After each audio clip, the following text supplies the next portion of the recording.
Shalom dan selamat pagi semua. Sila lihat kawan di sebelah kanan Anda dan katakan Shalom untuk Anda. Dan kita bersyukur kepada Tuhan karena pada pagi ini kita berkesempatan untuk beranjak di dalam satu siri khotbah yang baru. Seperti yang kita sedia maklum bermula pada minggu lepas, kita mengikuti satu siri khotbah yang baru berdasarkan kitab Galatia. Dan kalau kamu masih ingat pada minggu lepas kita sudah pun mengikuti pasal yang pertama, dan sekurang-kurangnya ada 3 hal yang boleh kita pelajari daripada khotbah minggu lepas, yaitu tentang bagaimana kita dibebaskan oleh karena kasih karunia, dan pada masa yang sama kita juga difahamkan bahwa legalisme menjauhkan kita dari Injil yang benar, dan seterusnya Injil yang benar mengubah kehidupan manusia. Dan dengan izin Tuhan pada pagi ini kita akan maju di pasal yang kedua. Dan kalau kita perhatikan dari ayat yang pertama sebentar tadi sampai ayat yang ke-21, sekurang-kurangnya pada pagi ini saya rangkumkan, kita akan melihat ataupun belajar 2 hal daripada petikan ini. Nah, apakah perkara yang boleh kita pelajari pada pagi ini? Yang pertama, mari kita lihat yang pertama, tetapi sebelum itu sila lihat kawan di sebelah kanan Anda dan katakan tema pada minggu ini dibebaskan melalui iman. Mari kita lihat poin yang pertama. Di dalam poin yang pertama kita dimaklumkan bahwa Tuhan kita dibebaskan. Alkitab memberitahu kita bahwa kita dibebaskan melalui iman kepada Kristus. Nah, izinkan saya untuk membaca kembali kitab Galatia pasal yang kedua, ayat yang ke-16. Mari kita lihat bersama di dalam Alkitab kita, boleh juga lihat bersama di dalam paparan slide kita. Mari kita baca bersama-sama, 1, 2, 3. Kamu tahu bahwa tidak seorang pun yang dibenarkan oleh karena melakukan hukum Taurat, tetapi hanya oleh karena iman dalam Kristus Yesus. Sebab itu kami pun telah percaya kepada Kristus Yesus, supaya kami dibenarkan oleh karena iman dalam Kristus dan bukan oleh karena melakukan hukum Taurat. Sebab tidak ada seorang pun yang dibenarkan oleh karena melakukan hukum Taurat. Saya akan baca sekali lagi. Kamu tahu bahwa tidak seorang pun yang dibenarkan oleh karena melakukan hukum Taurat, tetapi hanya oleh karena iman dalam Kristus Yesus. Sebab itu kami pun telah percaya kepada Kristus Yesus, supaya kami dibenarkan oleh karena iman dalam Kristus dan bukan oleh karena melakukan hukum Taurat. Sebab tidak ada seorang pun yang dibenarkan oleh karena melakukan hukum Taurat. Nah, di dalam ayat ini sekurang-kurangnya kita akan menemukan 3 kebenaran. Nah, apakah kebenaran tersebut? Yang pertama, kita lihat di dalam slide yang berikutnya. Di dalam ayat yang ke-16, ketika Rasul Paulus menulis surat ini kepada jemaat di Galatia, dia menjelaskan pertama-tama untuk dapat dibebaskan melalui iman kepada Kristus, pertama-tama kita harus tahu ataupun sadar apakah hakikat sebenar daripada Taurat. Nah, apabila bercakap tentang Taurat, pertanyaan saya adalah, apakah Taurat? Sila lihat kawan di sebelah kiri kanan Anda dan tanyakan, apakah Taurat? Nah, apakah Taurat? Kita selalu mendengar perkataan Taurat. Bila kita membaca Alkitab, khususnya kita membaca Alkitab Perjanjian Lama ataupun Perjanjian Baru, kita selalu menemukan perkataan Taurat. Nah, apakah Taurat? Nah, di dalam bahasa asli ataupun di dalam bahasa Ibrani, Taurat itu disebut Torah. Katakan kepada kawan di sebelah kiri kanan Anda, Torah. Nah, apakah maksud Torah? Torah bermaksud pengajaran ataupun ajaran. Di dalam satu sisi yang lain, ada orang yang melihat Taurat itu sebagai petunjuk ataupun sebagai serangkaian peraturan, serangkaian hukum. Jadi apabila kita bercakap tentang Taurat ataupun Torah, Taurat ataupun Torah bermaksud pengajaran. Pengajaran ataupun petunjuk boleh juga dilihat sebagai serangkaian hukum-hukum rohani yang dicatatkan, digunakan pakai untuk memimpin umat Tuhan. Nah, apabila kita bercakap tentang Taurat, pertanyaan yang berikutnya adalah dari manakah asalnya Taurat? Dan adakah Taurat ataupun Torah mengalami perkembangan? Nah, kalau kita mengimbas kembali di dalam perjanjian lama, apabila orang-orang di dalam perjanjian lama, misalnya seperti para nabi ataupun para imam, kalau mereka bercakap tentang Taurat di dalam konteks perjanjian lama, apa yang mereka maksudkan dengan Taurat itu adalah firman Tuhan. Misalnya seperti 5 kitab yang ditulis oleh Nabi Musa. Apakah 5 kitab yang ditulis oleh Nabi Musa? Tidak lain tidak bukan seperti kitab Kejadian, kitab Keluaran, kitab Imamat, kitab Bilangan, dan juga kitab Ulangan.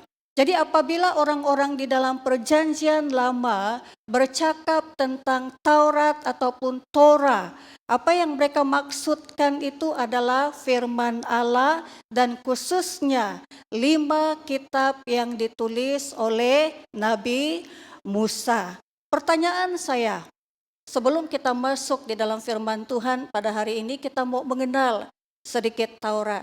Nah, pertanyaan saya yang berikutnya, apakah yang berlaku kepada Taurat ataupun Torah?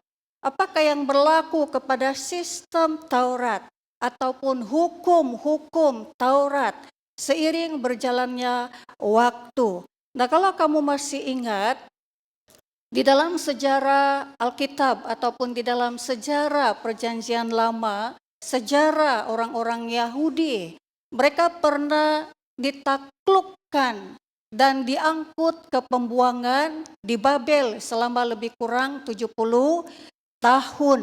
Dan selepas masa pembuangan, ada ramai yang balik semula ke Yerusalem, tetapi ada juga yang tinggal di Babel.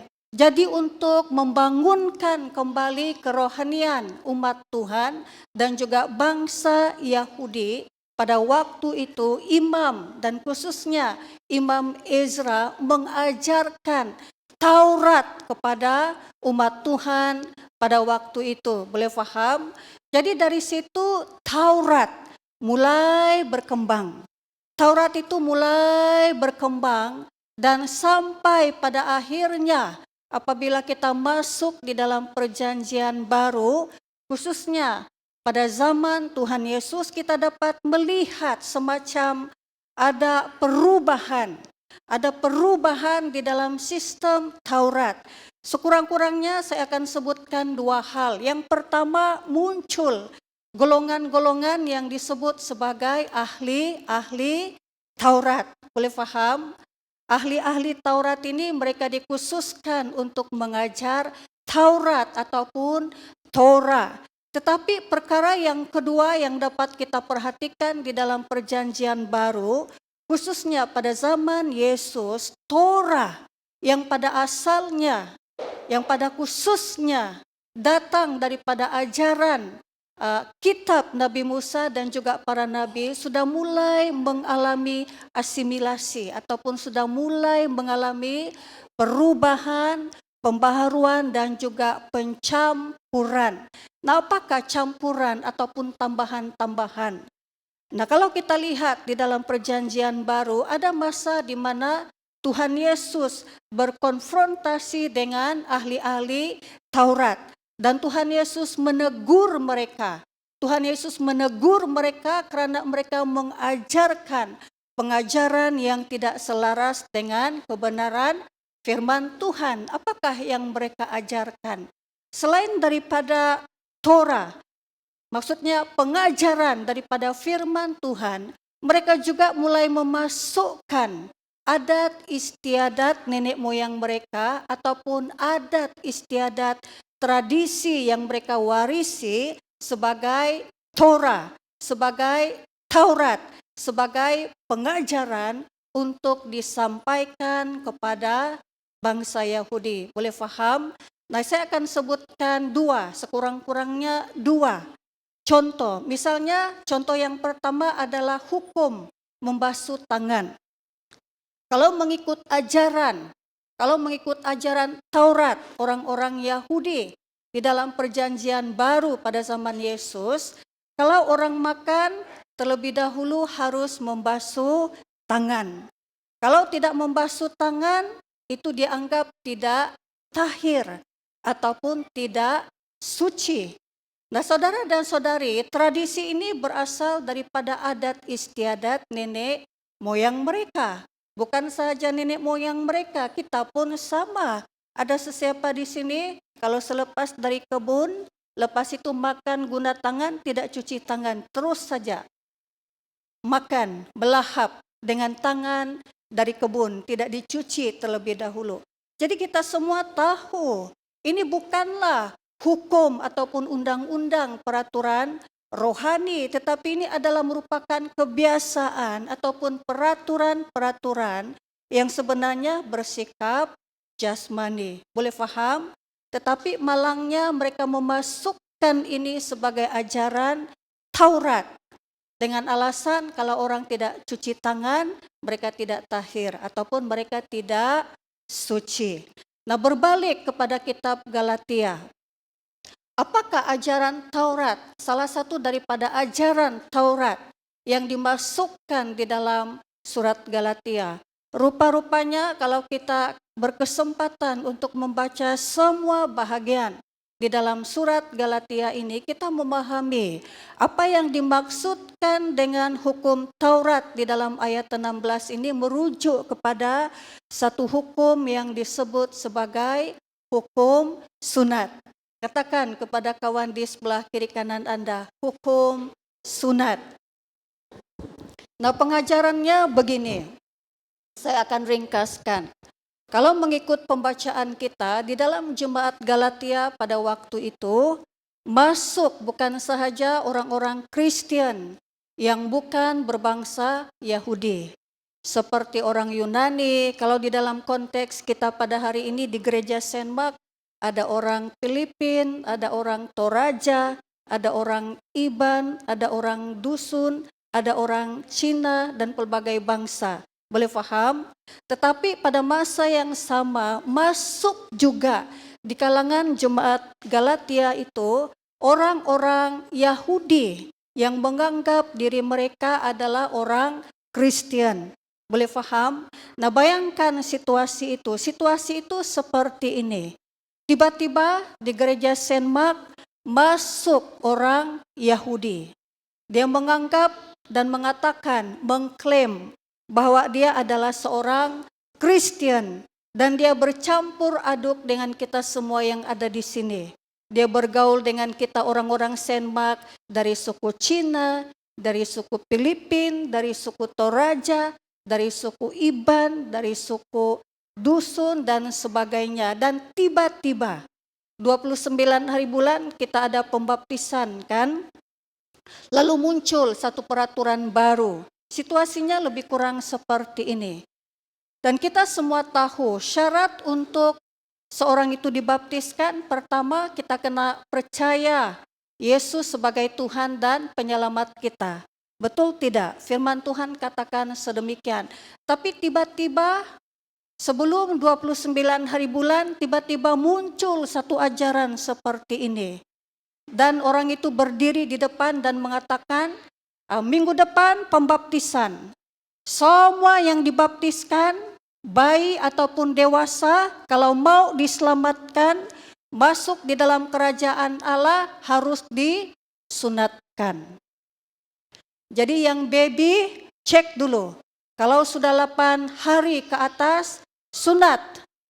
Kalau dewasa, lelaki, belum disunat, sunat dulu. Harus disunat dulu, baru boleh dibaptiskan. Kalau tidak disunat, tidak boleh masuk kerajaan Tuhan. Tidak boleh diselamatkan. Boleh paham? Jadi situasi di dalam surat Galatia ini adalah seperti ini. Ada orang dari kalangan bangsa Yahudi, mereka mengaku Kristen tetapi sebenarnya bukan Kristen. Mereka masuk di dalam jemaat Galatia dan mengatakan, kalau kamu mau diselamatkan, tidak cukup percaya kepada Tuhan Yesus. Kamu harus disunatkan. Mengapa disunatkan? Nah, kalau kita kembali semula ke kitab Kejadian, dan kita boleh lihat juga ada contoh lain di dalam kitab Keluaran, sunat itu diberikan oleh Tuhan kepada Abraham sebagai tanda perjanjian. Tuhan mengatakan kepada Abraham, engkau akan menjadi umatku, aku akan menjadi Allahmu. Jadi setiap keturunan Abraham, setiap keturunan Israel yang mau masuk di dalam perjanjian sebagai umat Tuhan, mereka harus disunatkan. Sunat itu adalah tanda perjanjian, tetapi bukan syarat untuk menyelamatkan. Jadi orang-orang Yahudi ini, mereka mengatakan, oh sekarang ada banyak sudah orang-orang dari bangsa lain, dari bangsa Yunani, dari bangsa Batak, dari bangsa Jawa, dari bangsa Timur, masuk jadi orang Kristen. Oh, kalau mereka mau mengambil bahagian di dalam perjanjian Abraham ini, sunat dulu. Sunat dulu. Tidak lengkap kalau terima Tuhan Yesus, mesti sunat dulu. Tetapi tahukah kita saudara dan saudari bahwa sunat itu hanya merupakan tanda. Tanda itu tidak menyelamatkan. Apakah yang menyelamatkan orang-orang Yahudi, orang-orang Yunani, orang-orang bangsa lain seperti kita? Tidak lain dan tidak bukan kalau di dalam perjanjian lama adalah domba Paskah. Sunat itu hanya merupakan tanda perjanjian, tetapi untuk masuk di dalam keselamatan diadakan sistem pengorbanan. Boleh paham? Itu sebabnya dalam perjanjian lama di dalam kitab Imamat sudah kita belajar ada sistem pengorbanan. Sebab hanya melalui pertumpahan darah baru ada keselamatan, pembebasan, dan pengampunan dosa. Amin. Jadi Rasul Paulus mengerti bahwa Yesus sudah mati di kayu salib, sudah menumpahkan darahnya yang menjadi korban penghapus dosa yang boleh selamatkan semua orang. Amin. Jadi dengan demikian hukum sunat tidak berlaku lagi. Itu sebabnya dalam ayat yang ke-16 dia mengatakan, kamu tahu bahwa tidak seorang pun yang dibenarkan atau diselamatkan atau dibebaskan oleh karena melakukan hukum Taurat ataupun dalam perkataan lain disunat, tetapi hanya oleh karena iman, percaya kepada Kristus, dibenarkan oleh karena iman di dalam Kristus. Amin. Nah, apakah situasi lain hubung kaitnya dengan kita pada hari ini? Apabila kita bercakap tentang Taurat, Taurat itu bukan hanya setakat bercakap tentang serangkaian pengajaran ataupun peraturan-peraturan hukum-hukum. Kalau di dalam konteks kita pada hari ini, hukum Taurat itu juga boleh bercakap misalnya seperti upacara keagamaan. Selain daripada itu boleh juga dilihat sebagai adat istiadat yang diamalkan secara turun-temurun. Nah, misalnya di dalam gereja kita, mungkin masih ada yang salah faham bahwa untuk diselamatkan kita perlu mengikuti serangkaian upacara. Misalnya seperti bulan 10 nanti, 5 hari bulan 10 kita akan mengadakan kebaktian pendetapan. Nah, ada orang yang salah faham. Mereka pikir kalau mereka ditetapkan, mereka akan diselamatkan. Tidak. 10 kali pun kita ditetapkan di dalam hidup kita, kalau kita tidak percaya kepada Yesus sebagai Tuhan penyelamat kita, tidak ada keselamatan. Boleh faham?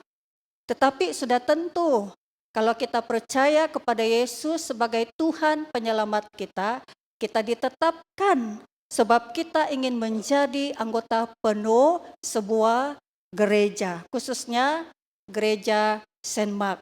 Amin.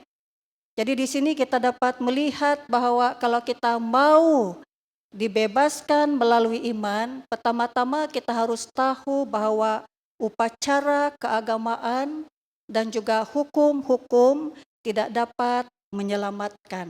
Apa yang menyelamatkan kita adalah iman kepada Tuhan Yesus. Amin. Nah, kita lihat yang berikutnya. Kita lompat pergi poin yang kedua. Hidup berdasarkan iman kepada Kristus. Kita lihat bersama di dalam kitab Galatia pasal 2 ayat 19 sampai ayat yang ke-20. Kita baca bersama-sama Galatia pasal 2 ayat 19 sampai 20. 1, 2, 3. Aku telah disalibkan dengan Kristus, namun aku hidup. Tetapi bukan lagi aku sendiri yang hidup, melainkan Kristus yang hidup di dalam aku. Dan hidupku yang kuhidupi sekarang di dalam daging adalah hidup oleh iman dalam Anak Allah yang telah mengasihi aku dan menyerahkan dirinya untuk aku. Saya ulangi. Aku telah disalibkan dengan Kristus, namun aku hidup. Tetapi bukan lagi aku sendiri yang hidup, melainkan Kristus yang hidup di dalam aku. Dan hidupku yang kuhidupi sekarang di dalam daging adalah hidup oleh iman dalam Anak Allah yang telah mengasihi aku dan menyerahkan dirinya untuk aku. Jadi poin yang kedua, pelajaran yang kedua bercakap tentang hidup berdasarkan iman kepada Kristus. Apakah maksudnya hidup berdasarkan iman kepada Kristus? Di dalam ayat yang ke-19, dalam ayat 19 dikatakan, di bahagian yang pertama dikatakan, aku telah disalibkan dengan Kristus, namun aku hidup. Saya ulangi, aku telah disalibkan dengan Kristus, namun aku hidup. Jadi rupanya saudara-saudari, bila kita katakan bahwa kita hidup berdasarkan iman kepada Kristus, itu berarti kita menyalibkan manusia lama kita. Kita disalibkan bersama dengan Kristus. Nah, izinkan saya mengutip satu ayat di dalam Roma pasal yang ke-6, di dalam ayat yang ke-6. Saudara-saudari boleh lihat Alkitab masing-masing. Roma pasal 6 ayat 6. Tidak ada di dalam slide kita. Roma pasal 6 ayat 6. Saudara-saudari boleh lihat mengikut terjemahan masing-masing, tetapi saya akan baca dalam terjemahan Berita Baik. Di dalam Roma pasal yang ke-6 ayat yang ke-6, kalau tidak keberatan, yang menggunakan Alkitab terjemahan baru ataupun bahasa Indonesia, tolong baca terlebih dahulu. Jumpa yang guna terjemahan baru bahasa Indonesia, kalau jumpa katakan amin.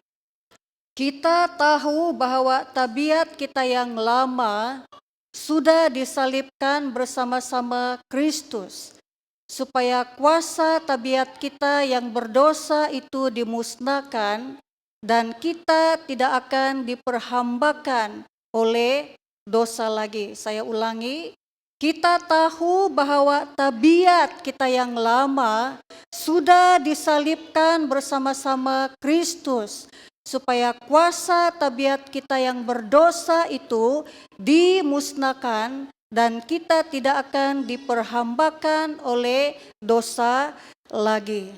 Jadi kalau kita ingin hidup berdasarkan iman, pertama-tama manusia lama kita ataupun tabiat berdosa kita harus disalibkan.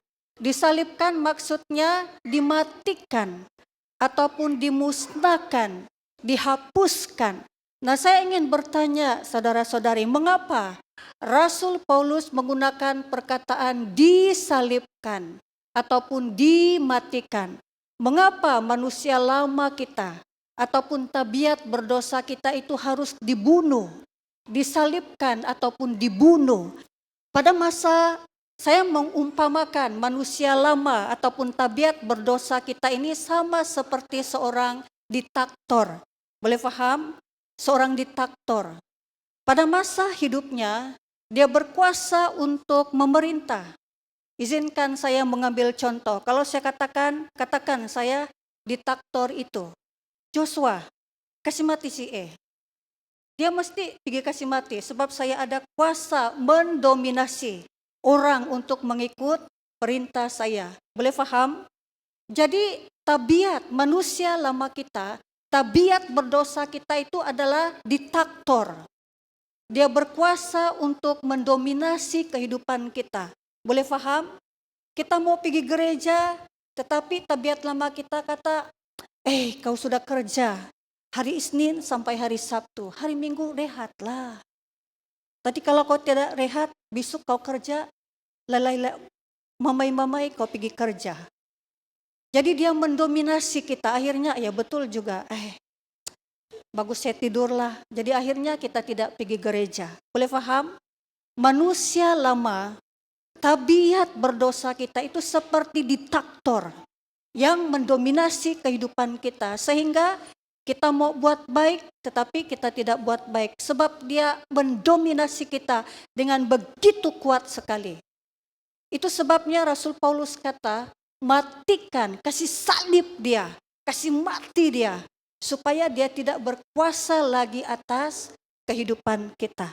Nah, berbalik kepada Hitler. Apa yang berlaku selepas Hitler mati, meninggal dunia? Bila Hitler meninggal dunia, walaupun mayatnya ada di sana, dia tidak lagi berkuasa untuk mendominasi para tentara dan juga orang-orang yang berada di bawahnya. Boleh paham? Mengapa? Sebab dia sudah mati. Jadi di dalam sini dia katakan apa artinya hidup berdasarkan iman. Hidup berdasarkan iman, pertama, kalau kita mau hidup berdasarkan iman, kita harus mematikan manusia lama kita, tabiat berdosa kita, supaya tidak lagi berkuasa ataupun mendominasi kehidupan kita. Amin. Itu maksudnya hidup berdasarkan iman. Selanjutnya masih di dalam ayat 19 sampai 20. Rasul Paulus mengatakan, aku hidup tetapi bukan lagi aku sendiri yang hidup, melainkan Kristus yang hidup di dalam aku. Bila kita katakan kita hidup berdasarkan iman kepada Kristus, itu berarti Kristus hidup di dalam kita. Nah, izinkan saya menggunakan satu cerita ilustrasi. Nah, ini cuma cerita ilustrasi ya. Cerita ilustrasi itu maksudnya gambaran, bukan kisah benar. Nah, ada seorang yang menceritakan satu cerita ilustrasi. Dikatakan bahwa pada satu hari ada seorang kaya. Dia ada rumah 2 tingkat, rumah mewah, dan dia mengundang Yesus datang ke rumahnya menjadi tetamu. di rumahnya. Dan Yesus pun dengan sukacita menerima undangan itu. Hari pertama, malam pertama. Waktu itu tuan rumah ini dia ada satu bilik khusus untuk tetamu di tingkat atas. Jadi dia kata, Yesus, kamu tinggal di tingkat atas untuk sementara kamu berada di rumah ini. Kamu buat apa saja di ruangan atas. Jadi Tuhan Yesus kata, terima kasih. Dan bila malam, tiba-tiba ada bunyi ketuk pintu. Jadi orang ini kata, oh mungkin ada tetamu yang datang. Dia buka pintu. Sekali dia buka pintu, saudara-saudari tahu siapa di depan? Iblis. Oleh karena Tuhan Yesus jadi tetamu, dia pun mau jadi tetamu. Jadi bila dia sudah buka pintu, sebab dia tidak tahu siapa yang datang, pintu terbuka lebar. Jadi tidak ada kesempatan untuk tutup. Akhirnya si iblis masuk di dalam rumah. Dan mereka bergelut sampai pagi. Tetapi akhirnya iblis keluar. Bila pagi, sarapan pagi, orang ini tanya Yesus. Dia kata, Yesus, kamu dengarkah bunyi bergelut semalam? Tuhan Yesus kata, dengar. Kenapa kamu tidak tolong saya? Dia kata. Tuhan Yesus kata, saya kan tetamu. Lagipun kamu beri saya kuasa di tingkat atas, jadi saya tidak boleh campur tangan. Sebab saya tetamu, dia kata. Oke lah, dia kata. Kalau begitu, malam ini kamu tidur di tingkat bawah. Jadi Tuhan Yesus tidur di tingkat bawah dan dia tempatkan Yesus di satu bilik khas. Tetapi Yesus masih tetamu. Malam kedua, tiba-tiba ada mengetuk pintu. Jadi dia mulai berpikir, siapa yang datang? Jadi dia bukalah sedikit pintu kan. Tetapi iblis kan licik. Dia tahu orang ini pasti berhati-hati buka pintu. Jadi dia kasih sisip kakinya begini. Jadi bila dia sisip kakinya begini, orang tuh tidak dapat tutup pintu. Akhirnya terbuka pintu dan bergelut lagi mereka sampai pagi. Tetapi dengan anugerah Tuhan, iblis keluar. Dan bila sarapan pagi dia tanya Yesus. Dia kata, Yesus, kau dengarkah semalam ada bunyi bergelut? Dia kata, dengar. Kenapa kau tidak tolong saya? Dia kata. Lalu Tuhan Yesus kata, saya kan tetamu. Mana boleh saya campur tangan urusan tetamu, lagi pun saya berkuasa di bilik ini saja. Dia kata, saya tidak boleh buat apa-apa di ruang tamu. Lalu orang ini menyadari, dia kata, kalau begini saya harus jadikan Yesus sebagai tuan rumah. Selagi saya jadi tuan rumah, iblis mesti datang ganggu saya, dia kata. Jadi dia kata, beginilah, mulai hari ini kamu menjadi tuan rumah. Tuhan Yesus, engkau menjadi tuan atas rumah ini. Lalu Tuhan Yesus kata, terima kasih. Dan malam, tiba-tiba ketuk pintu lagi.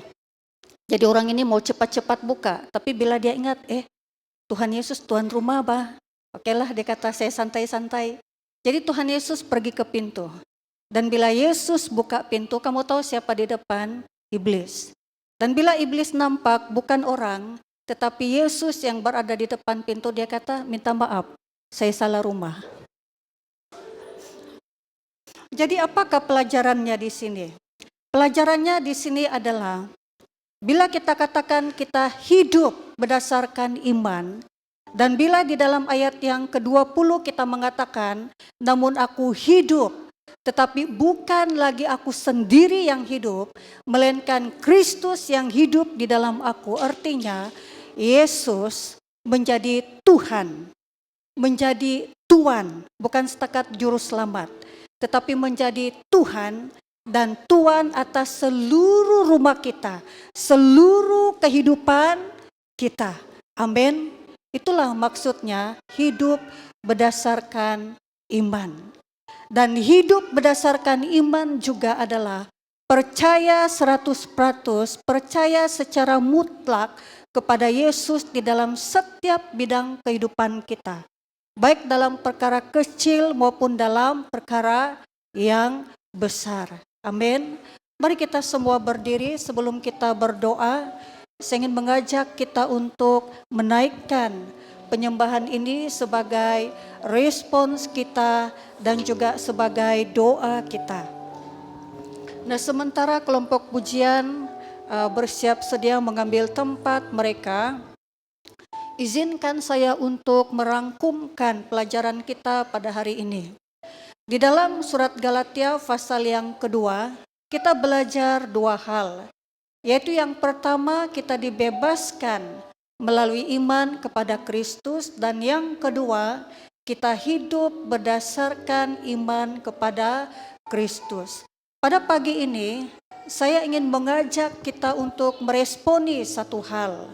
Memang ada beberapa yang kita belajar pagi ini, tetapi di dalam hati saya Tuhan menaruh satu hal.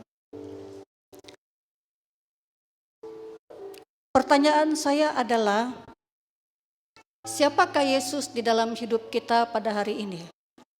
Adakah Yesus setakat tetamu yang kita undang di dalam hidup kita, ataupun Yesus setakat juru selamat sahaja, atau setakat nabi sahaja? Pada pagi ini, dalam sikap yang berdoa, mari kita pejamkan mata. Saya ingin mengajak kita untuk sekali lagi mengundang Tuhan Yesus, bukan setakat sebagai tetamu, bukan setakat sebagai penyelamat, tetapi sebagai Tuhan dan Tuan atas kehidupan kita. Hanya dengan menjadikan Yesus sebagai Tuhan dan Tuan atas seluruh kehidupan kita, maka kita dapat menjalani kehidupan kita setiap hari dengan berdasarkan iman. Mari kita menyembah Tuhan.